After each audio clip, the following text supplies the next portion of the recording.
নমস্কাৰ news 18 Assam north ইষ্টৰ digital পেজলৈ মই উৎপল হালৈ স্বাগতম জনাইছো। ৰাতিপুৱাৰ ভাগতে এক দুখবৰ দিব ওলাইছিলো। এই মুহূৰ্তত যিসকল দৰ্শকে চাই আছে তেখেতসকলৰ বাবে এটা দুখবৰ আহিছে আৰু অসম আৰক্ষীৰ বাবে সেই বিশেষ দুখবৰটো। জোৰাবাদ আৰক্ষী থানাৰ আৰক্ষী চকীৰ ভাৰপ্ৰাপ্ত বিষয়া সেই সময়ৰ বিৰিঞ্চি দাস, পাণবজাৰ আৰক্ষী থানাৰ ছেকেণ্ড ওচি, দিছপুৰ থানাত কৰ্মৰত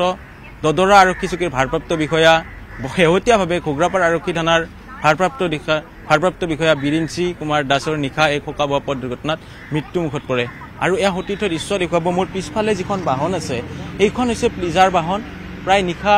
1:30 বজাৰ পৰা 2 বজাৰ ভিতৰত তেখেতে এই বাহনখন লৈ কোনো এটা স্থানৰ পৰা আহি আছিলে 27 নম্বৰ ৰাষ্ট্ৰীয় ঘাইপথেৰে। ঠিক সেই সময়তে পিছফালৰ পৰা এখন চুইফট বাহন আহিছিলে আৰু চুইফট বাহনখনে মহতিয়াই লৈ গৈছিলে। মহতিয়াই লৈ যোৱাৰ পৰিৱেশৰ পিছৰ দৃশ্য অকল বাহনখনৰ নম্বৰ প্লেট হৈ আছে, তাৰ বিপৰীতে বাহনখনৰ আন এটা চকা এতিয়ালৈকে পোৱা নাই। ইঞ্জিন যদি চোৱা যায় খণ্ড বিখণ্ড হৈ গৈছে, টুকুৰা টুকুৰ হৈ গৈছে।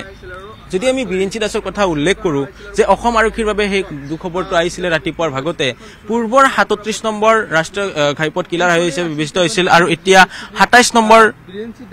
ৰাষ্ট্ৰীয় ঘাইপথ কিলাৰ হিচাপে বিবেচিত হৈছিলে। বিৰিঞ্চি দাসে নিশা 1:30 পৰা 2 বজাৰ ভিতৰত ওলাই আহিছিলে আৰু ঠিক সেই সময়ছোৱাতে পিছফালৰ পৰা AS01AY ৰেজিষ্ট্ৰেশ্যনৰ এখন চুইফট বাহন আহিছিলে আৰু এই চুইফট বাহনখনে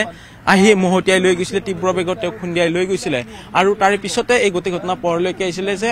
গুৱাহাটী মেডিকেল হস্পিটেললৈকে লৈ যোৱা হ'ল আৰু বিৰিঞ্চি দাস মৃত্যু বুলি ঘোষণা কৰা হ'ল। যদি বিৰিঞ্চি দাসৰ কথা উল্লেখ কৰোঁ, তেখেতে হৈছে 50 নম্বৰ SI গোটৰ এগৰাকী সুদক্ষ আৰক্ষী বিষয়া আছিলে। তেখেতে মৃদুভাষী আছিলে, তেখেতে মুখত হাঁহি বিৰিঙি আছিলে। আৰু আজি ৰাতিপুৱাৰ ভাগতে এখেতসকল আহিছে আৰক্ষী বিষয়াসকলে খবৰ পায়ে। কি খবৰ পাইছিলে আপোনালোকে? নাই, আপোনালোকৰ যোগেৰে এইমাত্ৰ খবৰটো পাইছোঁ। ৰাতিপুৱা ছাৰক আগতে লগ পাইছিলোঁ আমি, তাৰ বাবে কি ক'ম আৰু ভাগি পৰিছোঁ। ছাৰৰ আত্মাই শান্তি পাওক, তাৰ কামত ভগৱানৰ ওচৰত কামনা কৰিছোঁ। এক প্ৰকাৰ শোকত ভাঙি পৰিছে। সতীৰ্থ দেখুৱাইছে যে এখেতেও তেওঁলোক কৰ্মৰত আছিলে। তেখেতে পূৰ্বে জোৰাবাদ থানা, পাণবজাৰ, দদৰা আৰু আমি বাহনখনৰ ভিজুৱেল দেখুৱাবলৈ চেষ্টা কৰিছে সতীৰ্থ যে এইখনেই হৈছে বাহন, যিখন বাহনেৰে তেওঁ 27 নম্বৰ ৰাষ্ট্ৰীয় ঘাইপথেৰে আহিছিলে। আৰু চুইফটখন দৃশ্য দেখুৱাম যে চুইফটখন এটা কোম্পানীৰ নামত আছে আৰু আমি পৰিয়ালৰ ভাষ্য লৈছিলোঁ যে তেখেতে শেহতীয়াভাৱে ঘগ্ৰাপাৰ থানাৰ ভাৰপ্ৰাপ্ত বিষয়া হিচাপে কৰ্মৰত হৈ আছিলে। এইখিনি মুহূৰ্তত উল্লেখ কৰিব বিচাৰিম যে যিগৰাকী বিৰিঞ্চি কুমাৰ দাস, তেওঁৰ মাতৃ 18 দিন পূৰ্বে ঢুকাইছিলে আৰু তেওঁৰ ঘৰ হৈছে নগাঁৱৰ দক্ষিণপাট সত্ৰৰ সমীপত। 15 দিন পিছত যিহেতু কাম কাজখিনি থাকে, সেই সকলো কাম কাজখিনি সম্পাদিত কৰি আহিছিলে। আহি 2 দিনৰ বাবে ইয়াতে এডভান্টেজ আছাম আছিলে, জুমুৰ আছিলে, সেই সময়ছোৱাত তেওঁ ছুটীত আছিলে। আৰু তাৰ পিছতে কালি নিশাৰ ভাগত অৰ্থাৎ 18টা দিনৰ ভিতৰতে মাতৃ আৰু পুত্ৰৰ বিয়োগ ঘৰখনৰ বাবে এক প্ৰকাৰ অশনি সংকেত বা ঘৰখনৰ বাবে এক প্ৰকাৰ যদি চোৱা যায় যে দুখত ভাগি পৰা পৰিলক্ষিত হৈছিলে। 18টা দিনৰ ভিতৰতে দুজনকৈ লোকৰ মৃত্যু, মাতৃৰ মৃত্যু, তাৰে পিছতে যি চোৱা যায় পুত্ৰৰ মৃত্যু। এয়া হৈছে বশিষ্ঠ আৰক্ষী থানা। আৰু বশিষ্ঠ আৰক্ষী থানাৰ বাহিৰতে যিখন বাহন, চুইফট বাহনখন যিখনে মহতিয়াই লৈ গৈছিলে, সেই বাহনখন এই মুহূৰ্তত সতীৰ্থই দেখুৱাইছে AS01AY চিৰিজৰ এইখন চুইফট ডিজাৰ বাহন। আৰু এই বাহনখনৰ থেচিছকে আদি কৰি সম্পূৰ্ণৰূপে ভাঙি পৰিছে। আৰু এতিয়ালৈকে এই বাহনখনৰ চালকক কিন্তু আৰক্ষীয়ে উদ্ধাৰ কৰিব পৰা নাই। চালকজন ক'ত আছে, সুস্থ অৱস্থাত আছে নে কোনোবা লোকে মেডিকেললৈকে প্ৰেৰণ কৰিলে নে পলাই গ'ল, সেয়া কিন্তু এই মুহূৰ্তলৈকে আৰক্ষীয়ে বিচাৰ প্ৰচাৰ কৰি ওলাব পৰা নাই। আৰু বাহনখনৰ সতীৰ্থে নম্বৰ দেখুৱাইছে AS01AY9101। 27 নম্বৰ ৰাষ্ট্ৰীয় ঘাইপথত প্ৰত্যেক দিনে সংঘটিত হৈ আহিছে পথ দুৰ্ঘটনা। আমি যদি 15 দিন পূৰ্বলৈকে যাওঁ যে এই পথ দুৰ্ঘটনা, এনে অনুৰূপ ধৰণৰ পথ দুৰ্ঘটনা সংঘটিত হৈছিলে ৰেডিচন ব্লুৰ সন্মুখত থকা যিটো কাটিং পইণ্ট আছে, সেই কাটিং পইণ্টতো এই ধৰণৰ এক ভয়ংকৰ পথ দুৰ্ঘটনা সংঘটিত হৈছিলে, য'ত এখন বাছে স্কুটি আৰোহী 2 সন্তানৰ সৈতে স্কুললৈ থ'ব যোৱা সময়ছোৱাতে দিনৰ ভাগতে মহতিয়াই লৈ গৈছিলে। আমি উল্লেখ কৰিব বিচাৰিছোঁ যে 27 নম্বৰ ৰাষ্ট্ৰীয় ঘাইপথৰ জালুকবাৰীৰ পৰা খানাপাৰা অভিমুখী ট্ৰেকত এই পথ দুৰ্ঘটনা সংঘটিত হৈছিলে, যি পথ দুৰ্ঘটনাত বিৰিঞ্চি কুমাৰ দাস নামৰ এজন সুদক্ষ আৰক্ষী বিষয়া থিতাতে মৃত্যুমুখত পৰিছিলে। আমি উল্লেখ কৰিছোঁ যে পূৰ্বৰ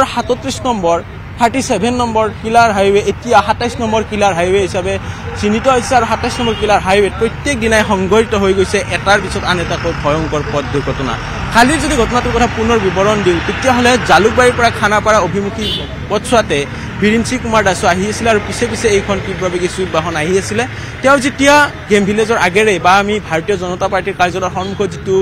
টাৰ্ণিং আছে বা পইণ্ট আছে, সেই পইণ্টেৰে টাৰ্ণিং ল'ব বিচৰাতে পিছফালৰ পৰা এই বাহনখনে তীব্ৰ বেগত মহতিয়াই লৈ যায়। আৰু লৈ যোৱাৰ পিছতে 3 পৰা 4 ওলোটা খাই এই বাহনখনে আৰু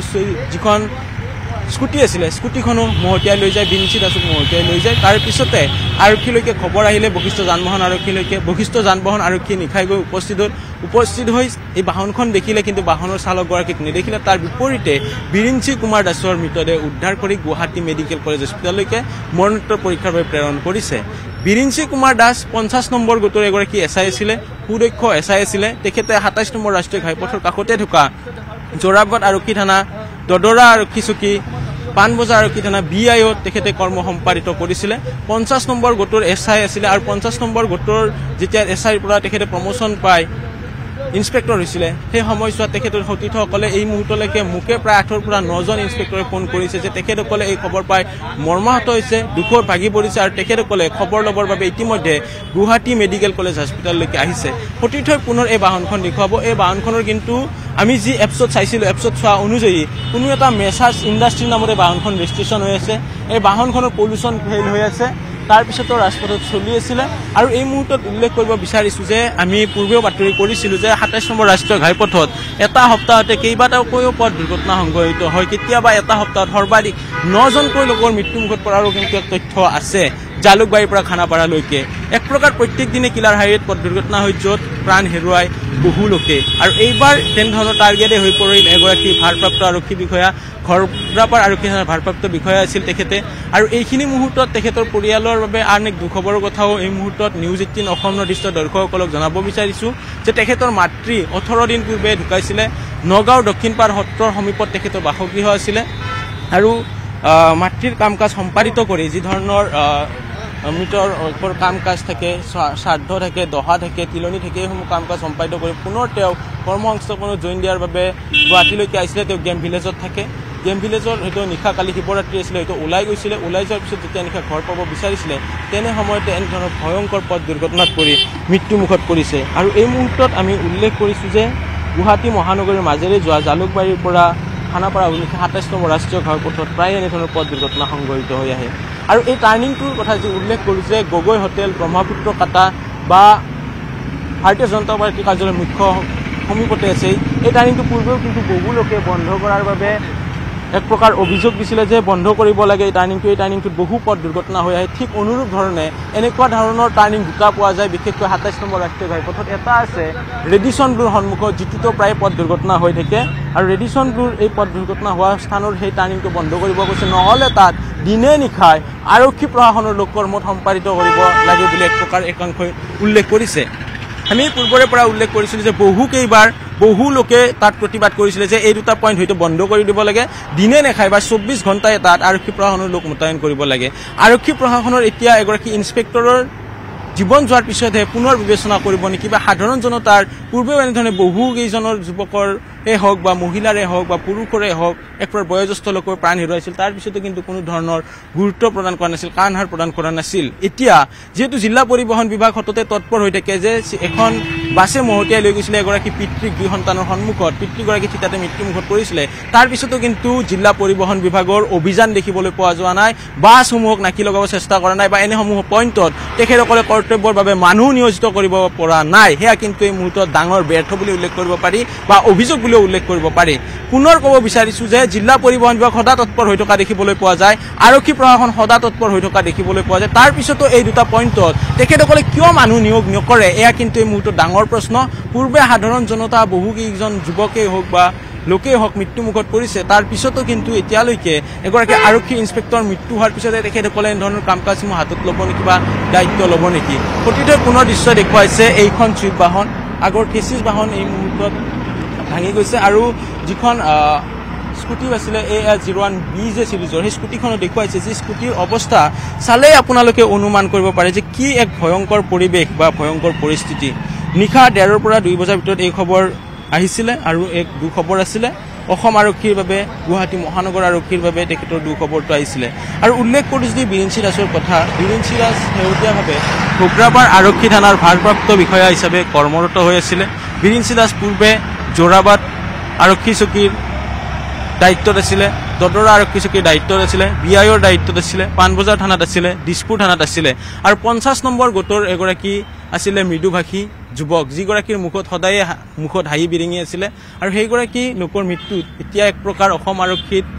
শুকুৰ চাহ পৰিছে সতীৰ্থ কৈলাশ ডেকাই উল্লেখ কৰা অনুযায়ী সম্ভৱ হলে তেওঁৰ মৃতদেহ আজি ঘুগ্ৰাপাৰ আৰক্ষী থানালৈকে নিয়াৰ সম্ভাৱনা আছে আৰু এইখিনি মুহূৰ্তত পুনৰ উল্লেখ কৰিব বিচাৰিছো যে তেওঁৰ মাতৃৰ মৃত্যু হ'ব আজি 18টা দিন সম্পূৰ্ণ হৈছিল 15টা দিন পূৰ্বে তেখেতৰ মাতৃৰ কাম কাজ সম্পূৰ্ণ হৈছিল তাৰে পিছতে তেখেতে গুৱাহাটীৰ বাসগৃহলৈকে আহিছিল লালমাটিৰ গেম ভিলেজৰ যি চৰকাৰী আৱাস আছে কোৱাৰ্টাৰ আছে তাত তেওঁ আছিলে আৰু তাত থকাৰ পিছতে তেওঁ আজি হয়তো কাইলৈৰ পৰা তেখেতে কৰ্তব্যত যোগদান কৰাৰ কথা আছিলে কিন্তু যোগদান কৰিব নাপালে মাতৃৰ বিয়োগত ছুটি লৈ অহাগৰাকীয়ে একেবাৰে ভগৱানৰ ওচৰলৈকে গ'ল আৰু এই মুহূৰ্তত সতীৰ্থই বাহনখন দেখুৱাইছে AS01AY9101 এই বাহনখন এটা কোম্পানীৰ নামত ৰেজিষ্ট্ৰেশ্যন হৈ আছে এই বাহনখনৰ পলিউশ্যন ফেইল হৈ আছে আৰু এই বাহনখনৰো কিন্তু এতিয়ালৈকে চালকগৰাকীৰ সন্ধান উলিয়াব পৰা নাই বশিষ্ঠ যান বাহন আৰক্ষীয়ে পুনৰ উল্লেখ কৰিব বিচাৰিছোঁ যে এই বাহনখনৰ যি চালক আছে চালকগৰাকীক হস্পিটেললৈকে প্ৰেৰণ কৰা হ'ল নে পলাই গ'ল নে তেওঁ ক'ত আছে সুস্থ হৈ আছে নে সেই তথ্য কিন্তু এতিয়ালৈকে আৰক্ষীয়ে উলিয়াব পৰা নাই পুনৰ সতীৰ্থক কিছু কষ্ট কৰি স্কুটিখন দেখুৱাবলৈ অনুৰোধ কৰিছোঁ যিহেতু দৰ্শকসকলে স্কুটিখন দেখুৱাব কৈ আছে যিসকলে ফেচবুক ছেকশ্যনত কমেণ্ট দিছে তেখেতসকলৰ গেটাতে স্কুটিখন দেখুৱাম সেই দৃশ্য দেখিলে আপোনাৰ হৃদয় কঁপি উঠিব বিশেষকৈ সেইখন স্কুটি যিখন স্কুটিৰ এটা চকা এতিয়ালৈকে উদ্ধাৰ কৰিব পৰা নাই যিখন স্কুটিৰ ইঞ্জিনৰ এটা এটা টুকুৰা খণ্ড হৈ গৈছে যি দৃশ্য দেখিলে এক প্ৰকাৰ অনুমান কৰিব পাৰি বা আপোনালোকেও সেই দৃশ্য দেখাৰ পিছত ভয়তে কম্পনিত হ'ব এক প্ৰকাৰ হৃদয় উঠলি থৈছে কিয় বিশেষকৈ সেই দৃশ্যসমূহ যদি চোৱা যায় যে প্ৰতিটো অংগয়ে বা অংশ খণ্ড বিখণ্ড হৈ পৰিছে যাৰ অকল নাম্বাৰ প্লেটটো আৰু সেই প্লিজাৰ বুলি লিখা থকা লগটোহে দেখিবলৈ পোৱা গৈছে তাৰ বিপৰীতে এটা চকাহে দেখিবলৈ পোৱা গৈছে এটা চকা এতিয়ালৈকে উদ্ধাৰ কৰিব পৰা নাই আমি পূৰ্বে যিগৰাকী আৰক্ষী বিষয়াৰ মন্তব্য লৈ তেখেতে উল্লেখ কৰিছে যে শোকত ভাঙি পৰিছিলে অন কেমেৰা তেওঁ চকুলৈ আহিছিলে তেওঁ দেখুৱাইছিলোঁ তেওঁ যোৰাবাটত থকা সময়ত তেওঁৰ দেহৰক্ষী হিচাপে কৰ্মৰত আছিলে তেওঁৰ নাম আছিলে সত্য মহন্ত আৰু এই মুহূৰ্তত প্ৰায় 8ৰ পৰা 10গৰাকী ভাৰপ্ৰাপ্ত বিষয়া তেওঁৰ সতীৰ্থ আহি গুৱাহাটী মেডিকেল কলেজ হস্পিটেলত আছে এই মুহূৰ্তত দৰ্শকসকলক দেখুৱাইছোঁ এইখন হৈছে AS01BD1929 নম্বৰৰ প্লিজাৰ বাহন য'ত এটা চকা আছে আৰু এটা চকা দেখিবলৈ পোৱা যোৱা নাই পোনপটীয়াকৈ দেখুৱাইছোঁ এয়া বশিষ্ঠ আৰক্ষী যান বাহন আৰক্ষী চকীৰ ভিতৰত ৰখা তেওঁৰ বাহনখন এক প্ৰকাৰ সকলোৱে শোকত ভাঙি পৰিছে দুখত ভাঙি পৰিছে ম্ৰিয়মান হৈ পৰিছে এয়া হৈছে দৃশ্য যেতিয়া দদৰা আৰক্ষী চকীত কৰ্মৰত হৈ আছিলে সেই সময়তো আমাৰ সতীৰ্থসকলে লগ পাইছিলে বহুকেইজনে কমেণ্ট ছেকশ্যনত দিছে যে ৰেডিশ্যন ব্লুৰ অভাৰব্ৰিজ লাগে ৰেডিশ্যন ব্লু যেতিয়া আমি দেখিছোঁ যে ৰেডিশ্যন ব্লুৰ যিটো মূল পইণ্ট আছে সেই পইণ্ট যদি চোৱা যায় সেইটো বন্ধ কৰাৰ বাবে অহৰহ দাবী কৰিছিলে নহ'লে তাত দিনে নিশাই কৰ্তব্যৰ বাবে আৰক্ষী প্ৰশাসনে হওক বা যান বাহন আৰক্ষীয়ে হওক বা জিলা পৰিবহণ বিভাগৰ লোক নিয়োগ কৰিব লাগে নহ'লে এনেধৰণৰ ঘটনা কিন্তু সংঘটিত হৈ থাকিব পুনৰ উল্লেখ কৰিছোঁ যে নিশাৰ ভাগতে এক দুখবৰ আহিছিলে আৰু ৰাতিপুৱাৰ ভাগত সেই খবৰ বিয়পি পৰিছিলে এক প্ৰকাৰ বনজুইৰ দৰে খবৰটো আছিলে যে 50 নম্বৰ গোটৰ SI বিৰিঞ্চি দাস এতিয়া ইন্সপেক্টৰ তেখেতে নিশা এক ভয়ংকৰ পথ দুৰ্ঘটনাৰ মৃত্যুমুখত পৰিছে আৰু তেখেতে সেই সময়ছোৱাতে সকলোৰে প্ৰিয় আছিলে মৃদু বাকী আছিলে মুখত যিমান তেখেতে কৰ্তব্যত ব্যস্ত নাথাকক কিয় এটা মৃদু হাঁহি লৈ আছিলে আমি যোৰাবাট আৰক্ষী থানাৰ যেতিয়া IC হিচাপে কৰ্মৰত আছিলে সেই সময়তো লগ পাইছিলোঁ দদৰা আৰক্ষী চকীত আছিলে পাণবজাৰত আছিলে দিছপুৰত আছিলে BIOত আছিলে আৰু শেহতীয়াভাৱে তেখেতে পদোন্নতি লাভ কৰি ঘুগ্ৰাবাৰ আৰক্ষী থানাত কৰ্মৰত হৈ আছিলে তেখেতে 18 দিন পূৰ্বে ছুটি লৈছিলে আৰু 18 দিন পূৰ্বে তেখেতৰ মাতৃও ঢুকাইছিলে মাতৃ ঢুকোৱাৰ পিছত মাতৃৰ সকলো কাম কাজ শেষকৃত্য সম্পন্ন কৰি তেখেতে দুদিন পূৰ্বে গুৱাহাটীলৈকে আহিছিলে গেম ভিলেজত থকা আৱাসলৈকে আৰু নিশাৰ ভাগত কালি যেহেতু মহাশিৱৰাত্ৰি আছিলে ওলাই গৈছিলে বন্ধুবৰ্গৰ লগত ওলাই যোৱাৰ সময়ছোৱাত তেখেতে যেতিয়া 1:30 পৰা 2 বজাৰ ভিতৰত ঘৰলৈকে আহিছিলে ঠিক সেই সময়ছোৱাতে 27 নম্বৰ ৰাষ্ট্ৰীয় ঘাইপথ কিলাৰ হাইৱেৰ লালমাটিত যিটো ভাৰতীয় জনতা পাৰ্টিৰ কাৰ্যালয়ৰ সন্মুখত এটা টাৰ্ণিং আছে যিটো ব্ৰহ্মপুত্ৰ কাটা টাৰ্ণিং বুলি কোৱা হয় সেই কাটা টাৰ্ণিংটোত এনেধৰণৰ পথ দুৰ্ঘটনা সংঘটিত হৈছে আৰু পথ দুৰ্ঘটনাত থিতাতে মৃত্যুমুখত পৰে বিৰিঞ্চি দাস আৰু যিখন ছুইফ্ট ডিজায়াৰে মহতিয়াই লৈ গৈছিলে সেই ছুইফ্ট ডিজায়াৰখন চালকগৰাকীক এতিয়ালৈকে আৰক্ষীৰ ফালৰ পৰাই হওক বা কোনো লোকে এতিয়ালৈকে তেখেতৰ খবৰ পোৱা নাই এতিয়ালৈকে তেওঁ সুস্থ হৈ আছে নে ক'ত আছে নে তেওঁ পলাই গ'ল সেয়া এই মুহূৰ্তত ডাঙৰ প্ৰশ্ন হিচাপে বিবেচিত হৈছে আৰু সেই লোকজনক বিচৰাটো এই মুহূৰ্তত আৰক্ষীৰ বাবে এক প্ৰকাৰ চেলেঞ্জ হৈ পৰিছে বাহনখন এটা কোম্পানীৰ নামত আছে আৰু বাহনখনৰ যদি চোৱা যায় যিটো এপছ ডিটেইলছ আছে এপছ ডিটেইল অনুযায়ী সেই বাহনখনৰ কিন্তু পলিউশ্যন ফেইল হৈ আছে আৰু আমি ৰাতিপুৱাৰ ভাগৰে পৰা সেই দুখবৰটো জনাই গৈছোঁ আৰু এই মুহূৰ্তত যিসকলে চাইছে তেখেতসকলক জনালোঁ যে এগৰাকী 50 নম্বৰ গোটৰ SI আৰু এতিয়াৰ ইন্সপেক্টৰ বিৰিঞ্চি কুমাৰ দাসৰ মৃত্যু হৈছে আৰু মৃত্যুৰ পিছতে এক প্ৰকাৰ শোকত ভাঙি পৰিছে শেষত পুনৰবাৰ দৃশ্য দেখুৱাইছে এই বাহনখনৰ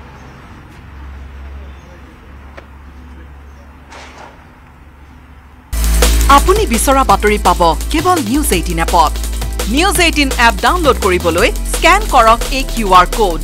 গুগল প্লে ষ্টৰতো পাব এই নিউজ 18 এপ